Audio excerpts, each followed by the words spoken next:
Hello good morning friends, welcome back to my channel mice creations में मैं लता आप लोगों का स्वागत करती हूँ। तो फ्रेंड्स, आज मैं मिल रही हूँ आपको अपने मॉर्निंग शेड्यूल के साथ में। और मतलब सुबह के अभी ना 6:30 हुए हैं और आज का ब्लॉग मैं स्टार्ट कर रही हूँ यहीं से। पूजा मैंने कर ली है, नहा धो के मैं तैयार हो गई हूँ और बस किचन में जाऊँगी, बच्चों के लिए ब्रेकफास्ट बनाऊँगी। अभी हस्बैंड की है जो शिफ्ट चेंज हो गई है, तो फिर मेरे लिए थोड़ा-सा कभी-कभी हो जाएगा कि मैं मॉर्निंग में टाइम निकाल लूँ। और आज की वीडियो में है 1-2 कमेंट का रिप्लाई है जो मुझे करना है, वो भी मैं आज की वीडियो में कर दूँगी। तो चलिए फिर आज की वीडियो में बने रहिएगा, वीडियो लास्ट तक ज़रूर से देखिएगा, लाइक करिए अगर पसंद आए तो। चैनल पर नए हैं तो सब्सक्राइब भी कर लेना।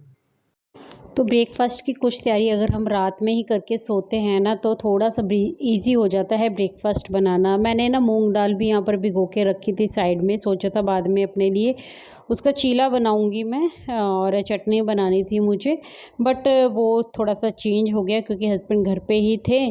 तो फिर मुझे अर्ली मॉर्निंग उठती हूँ ना तो थोड़ा-सा भूख लग जाती है, इसलिए मैं जब वॉक करने गई उससे पहले ही मैंने ना ओट्स का और कॉर्नफ्लेक्स है जो वो मिला के मैंने भी ले लिया था 1 कटोरी।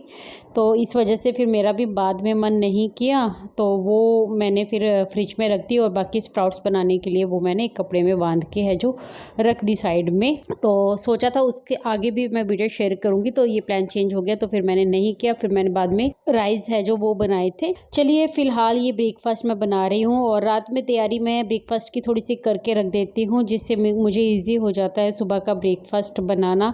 तो मैंने पनीर है जो वो दूध फाड़ कर बना लिया था और उसको एक कटोरी में रख दिया था फ्रिज में रात में ही ठंडा करने के बाद। और अभी है जो बच्चों को मैं ना सैंडविच बना के दे रही हूँ। यहाँ पर चीज़ मैं कल ही लेकर आई थी, अभी ये 2-3 महीनों बाद आए हैं घर में, तो मैं थोड़ा गैप के साथ ही बच्चों को देना मतलब सोचती हूँ कि थोड़ा गैप के साथ ही दूँ। तो अभी 3-4 महीनों से है ऐसा कोई चीज़ स्लाइस वगैरह इन्होंने नहीं खाया, तो फिर मैंने सोचा कि अभी आया है तो बच्चों को एक-एक चीज़ स्लाइस है जो वो लगाकर और फिर पनीर की स्टफिंग है जो ये डाल के इसके अंदर, और फिर मैं इनका एक-एक सैंडविच है जो वो पैक कर दूँगी टिफ़िन बॉक्स में, और साथ में फ्रूट हो जाएगा बनाना। तो बच्चे इतना ही लेकर जाते हैं। अगर मैं बहुत ज़्यादा उनको स्ट्रिक्टली बोलूँ और या फिर ज़्यादा मतलब उनको करूँ ना कि और लेकर जाओ, या फिर कई बार मैं पराठा थोड़ा-सा हैवी बनाती हूँ तो फिर बच्चे हैं जो बोलते हैं मुझे बार-बार कि मम्मी इतना नहीं खाया जाता और इतना लंच ब्रेक होता भी नहीं है, टाइम कम होता है और इतना नहीं खाया जाता, तो आप कम दिया करें थोड़ा-सा। तो अभी फ़िलहाल तो मैं सैंडविच और ये दे रही हूँ और कॉर्नफ्लेक्स है जो बच्चे घर से खा कर जाएंगे, और फिर घर पे आने के बाद तो बच्चों का लंच होता ही है। देखिए कई बार ना हम काम के भागम दौड़ में ही ना बच्चों का ध्यान रखना भूल जाते हैं, तो थोड़े थोड़े छोटे छोटे स्टेप्स हैं ना हमें बच्चों की सेहत को ध्यान में रख कर भी लेनी चाहिए और अपना भी ध्यान रखना चाहिए। तो कुछ कुछ ऐसा करते रहना चाहिए जिससे बच्चों को हम हेल्दी टिफ़िन भी दे सकें, हेल्दी खाना भी खिला सकें। तो कुछ कुछ एक्सपेरिमेंट है जो हर मम्मी को करते रहना चाहिए, और बहुत सी महिलाएं हैं जो इसको करती भी हैं। तो बच्चों का, फैमिली का, हस्बैंड का, सबका ध्यान रखते रखते अपना ध्यान रखना बिल्कुल नहीं भूलना चाहिए हमें। तो थोड़ा सा अपनी लाइफस्टाइल को चेंज करने की ज़रूरत होती है अबव 30, क्योंकि 30 की एज से पहले ना हम कैसा भी रहन सहन रखें, अपने शरीर का ध्यान रखें या ना रखें, शरीर खुद ब खुद अपना ध्यान रख लेता है क्योंकि वो इतना कैपेबल होता है। लेकिन 30 के बाद ना काफ़ी चीज़ें हैं जो वो चेंज हो जाती है, हमारी एज बढ़ने लगती है, तो हमारा इम्यूनिटी सिस्टम भी है जो थोड़ा वीक होने लगता है, मेटाबॉलिज्म है जो वो स्लो हो जाता है, जिसकी वजह से हमें सेहत का ना और ज़्यादा ध्यान रखने की ज़रूरत होती है। क्योंकि अगर हम नहीं रखेंगे ना तो फिर जैसे जैसे एज बढ़ती जाएगी वैसे वैसे हमें काफ़ी मुश्किलों का सामना करना पड़ता है, और ऐसी मुश्किलों का सामना करना पड़ता है ना, फिर ना तो हमारे अंदर एनर्जी रहती है ना ही कुछ करने की चाह रहती है, क्योंकि आलसपन गिरने लगता है ना। अगर हम अपना ध्यान नहीं रखेंगे तो आलस तो हमारे जीवन में आ ही जाएगा ना। तो थोड़ा सा ब्रेकफास्ट आप अपना ना सुबह का चेंज कीजिए। अगर आप ब्रेकफास्ट में रोटी सब्जी या पराठा ये खाती आ रही हैं ना और अभी भी यही ले रही हैं, और 30 से ऊपर की आपकी एज हो गई है, तो मैं कहूँगी आज ही से उसे बंद कर दीजिए। थोड़ा सा हेल्दी है जो ब्रेकफास्ट करना शुरू कीजिए आप। और बहुत सारे ऑप्शंस हैं, बहुत सारी वीडियोस हैं यूट्यूब पे, हेल्दी ब्रेकफास्ट आप अपने अकॉर्डिंग बना सकते हैं, जो आपको अच्छा लगे उसके अकॉर्डिंग बनाइए। फ़िलहाल अभी ना मैं बच्चों को है जो कॉर्नफ्लेक्स दे रही हूँ, और कॉर्नफ्लेक्स में ना मैंने अभी जैसे पिछले साल तक नहीं खाते थे बच्चे मेरे ओट्स वगैरह, तो ओट्स अभी भी नहीं खाते। अगर मैं सिंगल ओट्स इनको दूंगी ना तो ये बिल्कुल नहीं खाएंगे। तो अभी मैंने ना इसको कॉर्नफ्लेक्स के अंदर थोड़ा थोड़ा मिलाना है शुरू किया है, और इनको पता भी नहीं चला। तो इसी तरीके से हम छोटे छोटे स्टेप लेकर अपने बच्चों को भी हेल्दी चीज़ें हैं जो वो खिला सकते हैं, क्योंकि बच्चे तो नहीं खाएंगे। अगर हम थाली में ऐसे रख के देंगे ना सामने से तो वो बिल्कुल नहीं खाने वाले। तो ऐसे छुपा छुपा कर ही हमें थोड़ी चीज़ों को करना पड़ता है। यहाँ साइड में मैंने दूध रख दिया है, दूध में हल्की सी हल्दी, चुटकी भर हल्दी मैं ज़रूर से डालती हूँ। तो ये अच्छी होती है हमारे बच्चों के लिए। तो ब्रेकफास्ट में अगर दूध दे रहे हैं तब भी, या फिर वैसे भी मैं हल्दी देखिए सर्दियों में भी यूज़ करती हूँ। रात को सोते हुए बच्चों को जो दूध देती हूँ ना वो कच्ची हल्दी का यूज़ करती हूँ मैं अभी। फ़िलहाल अभी कच्ची हल्दी तो नहीं मैंने डाली है इसके अंदर, चुटकी भर हल्दी डाली है। उससे ना क्या होता है, हमारा बच्चों का बृहस्पति भी स्ट्रॉन्ग होता है, बच्चों के लिए सही होता है। अगर आप चुटकी भर हल्दी है जो दूध में मिलाकर ना बच्चों को देंगे। तो अभी देखिए मैं कॉर्नफ्लेक्स दे रही हूँ तो अभी मैंने चुटकी भर हल्दी है जो वो मिला दी है दूध में, और यही दूध में डालकर बच्चों को दे दूँगी। और ओट्स अभी मैं थोड़े से और भी डाल देती, बट डिब्बे में ओट्स है जो ख़त्म हो गए थे। अभी मैं इसको रिफ़िल करूँगी, बट उससे पहले ना हर बार डिब्बे को धोना ज़रूरी होता है। देखिए साथ ही साथ अगर हम ये स्टेप भी कर लेते हैं ना, अभी मैं चाहती तो अभी शिफ्ट कर देती, या इस डिब्बे को ऐसे साइड में रख के थोड़ी देर बाद भी शिफ्ट कर लेती, बट मैंने इसको धुला है पहले। आज इसको धुल दूँगी, और फिर सूखने के बाद शाम को मैंने इसको है जो वो फिल कर दिया था। तो इस तरीके से ना हमारे कंटेनर भी है हमेशा नीट एंड क्लीन बने रहते हैं। हर बार इनको धोकर यूज़ करें ना तो सही रहता है। फिर एकदम किचन का काम है ना जो वो बढ़ता नहीं है हमारे ऊपर। जब हमें सफाई करनी होती है ना तो ऐसा नहीं होता है कि एक एक कंटेनर को निकाल के हमें सफाई करनी पड़े। तो ये छोटी छोटी चीज़ें हैं ना जो एक्सपीरियंस के साथ ही आती हैं। क्या है ना, ऐसी छोटी छोटी बातें हमें ध्यान में रखते हुए अपने काम को करते रहना चाहिए, ताकि हमारी लाइफ है ना जो ईजी और स्मूथ बनी रहे। एकदम काम का बर्डन है जो वो हमारे ऊपर ना पड़े। तो यहाँ पर मैं दूध है जो बच्चों को डाल के इसमें और दे दूँगी। बच्चे अपना नाश्ता कर लेंगे, और बच्चे इतने समझदार हो गए हैं अभी। तब जब तक मैं नाश्ता बनाती हूँ ना वो एक एक करके नहा कर आ जाते हैं। मैं पूजा करने जाती हूँ ना जब पूजा रूम में, तो उनको आवाज़ लगा देती हूँ, वो उठ जाते हैं तब तक, और उठ के फिर नहा लेते हैं।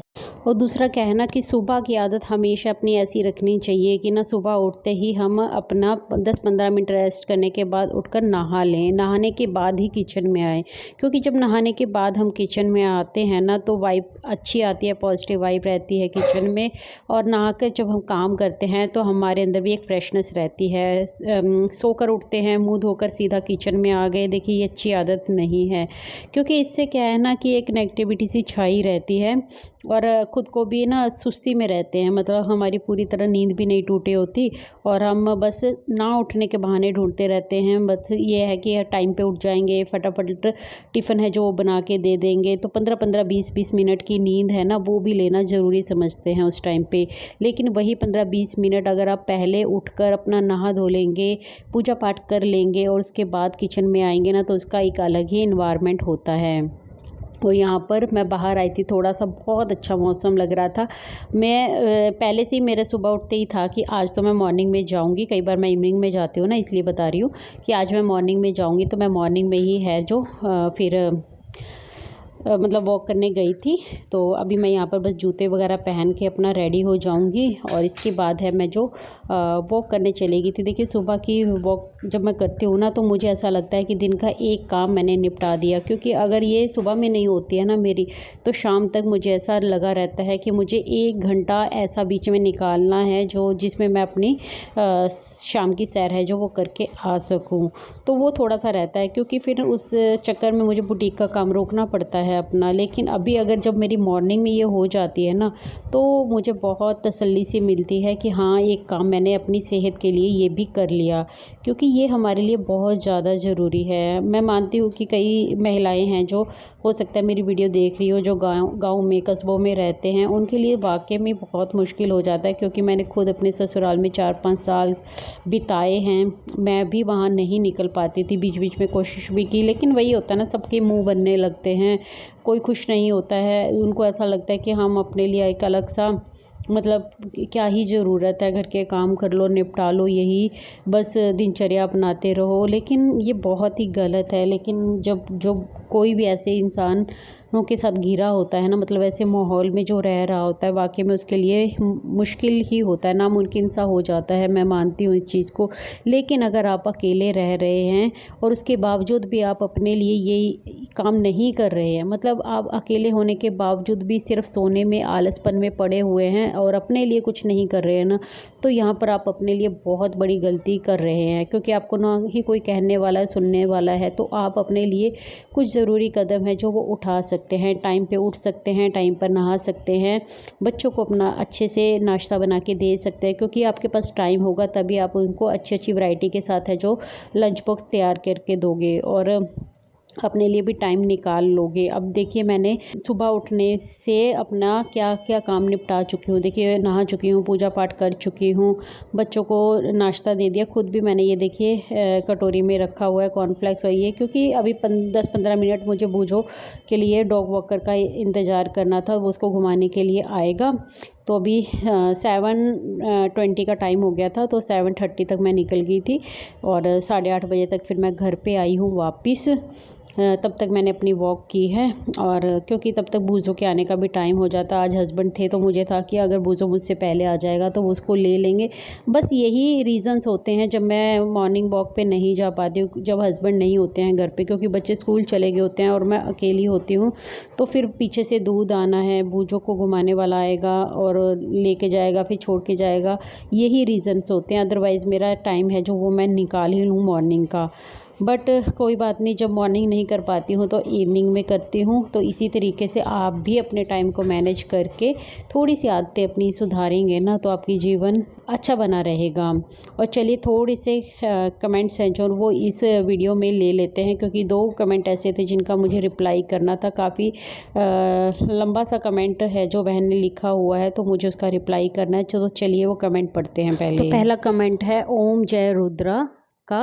इनका ये बोल रहे हैं कि मैंने भी सिलाई सिखाने का जॉब किया है और मुझे अच्छी सिलाई आती भी है। तो अभी डिज़ाइनर, लेकिन 10 साल मेरा सिलाई से हाथ छूट गया है और मेरे ससुराल में जब से मैं हूँ 10 साल हो गए हैं। लेकिन कभी अगर अपने भी ब्लाउज़ के लिए मैं बैठती हूँ सिलाई के लिए तो कभी सपोर्ट नहीं मिलता है और ना ही किसी सामान ला कर दिया मुझे। और आज के समय में मैं एकदम से हताश हूँ, जहाँ सास ससुर नहीं चाहते कि मैं कुछ भी करूँ, अपने बेटे को कमाने देना नहीं चाहते। और जब हद तो तब हो जाती है जब पति भी उनकी सपोर्ट करने लगते हैं और मैं कुछ समझ नहीं पाती हूँ कि क्या करूँ। मैं खुद भी करना चाहती हूँ लेकिन ना मुझे जीने देते हैं और ना ही निकालने देते हैं लोग। सॉरी, अपनी पर्सनल बात मैं बताना नहीं चाहती हूँ, लेकिन क्या करूँ, मैं खुद भी अकेली पड़ गई हूँ और 3 बच्चे हैं मेरे। देखिए सिस्टर, आपने कमेंट किया उसके लिए थैंक यू। कोई बात नहीं, अपनी बातें हैं, अपना दिल का दर्द है, हम एक दूसरे से शेयर करेंगे तभी हमारा दिल का दर्द कम होगा। और हम सोशल मीडिया पे है, कोई किसी की लाइफ के बारे में बहुत ज़्यादा नहीं जानता, तो कोई किसी को जज नहीं कर सकता यहाँ पर। और अपने रिश्तेदारों, अपने आसपास के लोगों के साथ शेयर करने से अच्छा है हम यहाँ एक प्लेटफॉर्म है हमारे पास, हम यहाँ पर मतलब शेयर कर सकते हैं ताकि दिल का दर्द भी हल्का हो जाए और कोई आपको जज ना करे। आप मतलब होता है ना कि हम जब आसपास के लोगों को अपनी चीज़ें बताते हैं ना, तो वो हमें बहुत ज़्यादा जज करने लगते हैं और फिर हमारे अंदर ही कमियां निकालने लगते हैं जब हमारी उनसे नहीं बनती है या फिर हमारी उनसे किसी बात पे उलझन हो जाती है। तो चलिए, मैं फ़िलहाल आपके कमेंट का रिप्लाई ये करूँगी। देखिए, आपको अच्छी खासी सिलाई आती है तो प्लीज़ से आप अपना सिलाई का काम ज़रूर से स्टार्ट करें। चाहे आप घर से स्टार्ट करें, आप अपना होम बुटीक स्टार्ट करें, धीरे धीरे इस काम को बढ़ाएं। कोई सपोर्ट नहीं करता है ना, मत करने दीजिए, कोई बात नहीं, और चाहिए भी नहीं हमें सपोर्ट किसी का। हम अपने पैरों पे खड़े हो सकते हैं, बहुत अच्छे से खड़े हो सकते हैं। आप बस मन में ठान लीजिए, आपको अपने 3 बच्चे पालने हैं यार, अपने 3 बच्चों के लिए ही सोचिए। आप अपने लिए भी नहीं सोचना चाहती हैं ना, तो अपने बच्चों के लिए सोचिए। जहाँ आपको कोई सामान तक नहीं ला के दे रहा है ना, जब आप अपना काम कर रही, मतलब अपना ब्लाउज सिल रही हैं, तो वहाँ पर आप खुद सोचिए कि आपको आने वाला वक्त कितना मुश्किल हो जाएगा। हस्बैंड सपोर्ट नहीं करता है तो कितना मुश्किल हो जाएगा आने वाला वक्त आपके लिए, क्योंकि अगर बच्चे अभी छोटे हैं, वो बड़े भी होंगे, उनकी अलग ख्वाहिशें होंगी, उनकी अलग डिमांड्स होंगी जिनको पूरी करना, फुलफ़िल करना एक माँ के लिए मुश्किल हो जाता है फिर। और माँ एक ऐसी शख्सियत होती है ना, वो अपने बच्चों को ना दुख तकलीफ़ में देख नहीं पाती। जब उनको किसी चीज़ के लिए तरसना पड़े ना, वो उससे बर्दाश्त नहीं होता है। मैं आपसे पूरी तरह रिलेट कर पाऊँगी इस बात को लेकर भी कि जब हम अपना काम करते हैं ना, तो कोई हमारी मदद करने नहीं आता। मैं जब ससुराल में थी ना, देखिए, तो मैं अगर अब मान लो मैं अपनी जेठानी का भी सूट सिल रही हूँ ना, तो मैं उनका सूट सिल रही हूँ, इतने समय मैं काम कर रही हूँ सिलाई का भी, लेकिन उसके बीच में मुझे उठ उठ के किचन का काम भी करवाना पड़ता था। कभी भी मुझे ना उसने ना मेरी सास ने कभी नहीं बोला ये बात कि अगर तू इतनी देर से इसके ऊपर मेहनत कर रही है तो अभी थोड़ी देर आराम कर ले और इस काम को हम निपटा लेते हैं, या फिर वो खुद ही सोचे कि ये मेरा ही तो कपड़े सिल रही है ना, तो मैं अभी काम कर लेती हूँ। लेकिन मैं मतलब मेरी भी एक आदत थी कि दूसरों को खुश करने में लगे रहो, अपना अपना शरीर, अपना मतलब किसी चीज़ के बारे में नहीं सोचते। और आज फिर जब मुड़ के देखते हैं ना, तो किसी की नज़रों में हमारी कोई वैल्यू नहीं है। किसी ने हमें कभी समझा नहीं, कभी सपोर्ट नहीं किया, कभी हमारा साथ नहीं दिया, और कभी हमें थैंक यू तो दूर की बात है, बल्कि भला बुरा ही बोला है। तो इन सब चीज़ों से आप जितनी जल्दी निकल जाओगे ना, आपके लिए उतना ही अच्छा है। आप अपना काम स्टार्ट कीजिए। 10 साल हो गए कोई बात नहीं, हम साइकिल चलाते हैं बचपन में, लेकिन बड़े होकर 10-20 साल बाद भी उसको चलाएंगे ना, तो एक बार हमें अजीब लगेगा, लेकिन हम उसमें परफेक्ट होते हैं, वो हमें काम अपने आप ही आता है। और मैं सच बता रही हूँ कि आप मुझसे रिलेट कर पाएंगे पूरी तरह से, क्योंकि मैंने जो काम है ना अपना सिलाई का, बचपन में किया है, सीखा भी नहीं, कभी कुछ भी नहीं किया। उसके बावजूद मैं अपने सूट वगैरह सिल लेती थी, लेकिन कभी किसी बाहर का सूट नहीं सिला। और उन बातों को कितने साल हो गए हैं, मेरी शादी को 15-16 साल हो चुके हैं, उसके बाद जाके मैंने ये काम स्टार्ट किया। आप खुद सोचिए। तो आपको बिल्कुल ये काम स्टार्ट करना चाहिए, अपने बच्चों के बारे में और खुद के बारे में सोचना चाहिए, ताकि आप उनको बेहतर ज़िंदगी दे पाओ। सेकंड कमेंट है पायल पूजा जी का कि मैम, आपकी जो मशीन है वो मुझे बहुत पसंद आई है, तो इसके बारे में मुझे थोड़ी डिटेल दीजिए ना, मैं भी ऐसी ही मशीन लेना चाहती हूँ। देखिए पायल जी, मैंने अपनी मशीन के बारे में अपनी पिछली वीडियोस में भी बात की है। जब भी मुझसे सवाल किया गया है, आप मेरी 1-2 पुरानी वीडियोस देखेंगे ना, तो आपको इनके आंसर्स अच्छे से मिल जाएंगे। और मेरी मशीन है उषा जनोम स्टिच मैजिक है, काफ़ी अच्छी मशीन है। वैसे मुझे 2 साल हो गए इसको चलाते हुए, अभी तक तो मुझे कोई भी दिक्कत है जो फेस नहीं करनी पड़ी। तो अगर आपको पसंद है, आप परचेज़ करना चाहती हैं, तो आप ले सकते हैं बिल्कुल। और अधिक जानकारी के लिए ना, मैंने कई पिछली वीडियोस हैं, आप उनको स्क्रॉल करेंगे ना, तो उसमें आपको मिल जाएगा। और जसविंदर कौर जी का कमेंट है कि मैम, मुझे भी सिलाई का काम आता है। तो अच्छी बात है जसविंदर जी, आपको सिलाई का काम आता है, और अगर आप उससे कुछ इनकम कर रही हैं तो और भी अच्छी बात है। तो चलिए, ये कमेंट थे इस वीडियो पे, इनका मैंने रिप्लाई कर दिया है। तो आई होप मेरी आज की वीडियो आप लोगों को अच्छी लगी होगी। वीडियो में कुछ भी अच्छा लगा हो तो प्लीज़ ये चैनल को सब्सक्राइब कीजिए, वीडियो को लाइक कीजिए, कमेंट सेक्शन में कमेंट करके मुझे बता सकते हैं कि आपको आज की वीडियो कैसी लगी। और कोई भी कमेंट मुझसे साझा करना चाहे, अपने दिल का दर्द, आप अपना कुछ भी मुझसे मोटिवेशन चाहते हैं ना, मुझसे राय लेना चाहते हैं, तो प्लीज़ से आपका वेलकम है। मैं मिलती हूँ आपसे अपनी नेक्स्ट वीडियो में, तब तक के लिए take care, bye bye, thanks for watching guys.